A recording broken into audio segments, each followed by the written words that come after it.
اور یہ عقیدہ کوئی ایسی چیز بھی نہیں ہے میرے دوستوں کہ میں آپ کو بتا دوں کہ جی یہ ہمارا عقیدہ ہوگا، آج سے آپ کہیں کہ ہاں جی ہو گیا ٹھیک ہے یہ، بلکہ عقیدہ ایک ایسی چیز ہے کہ جس کی طلب کرنی چاہیے، جستجو کرنی چاہیے، مطالعہ کرنا چاہیے، لوگوں سے پوچھنا چاہیے، سوال کرنا چاہیے کہ بھئی یہ کیوں، ایسی کیا بات ہے۔ اور آج کل سوشل میڈیا میں اتنے عقائد کے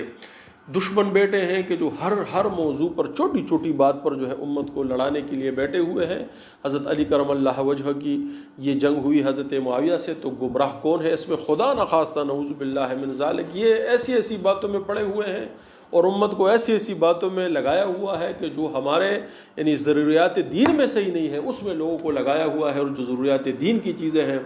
جو نافع چیزیں ہیں، جو دین جس کا تقاضا کرتا ہے، جس کی ضرورت ہے، جس کے لیے اللہ اور اس کے رسول اور گروہ صحابہ اور امت نے جو ہے کوششیں کی، اس کا کوئی حال احوال نہیں، لیکن اس چیز کو پوچھتے ہیں اور اس کو دیکھتے ہیں، سوچتے ہیں کہ جو سوشل میڈیا پر واہ ہوں، جو ایک دوسرے کو گالیاں ہوں، اس کو لوگ جو ہے وہ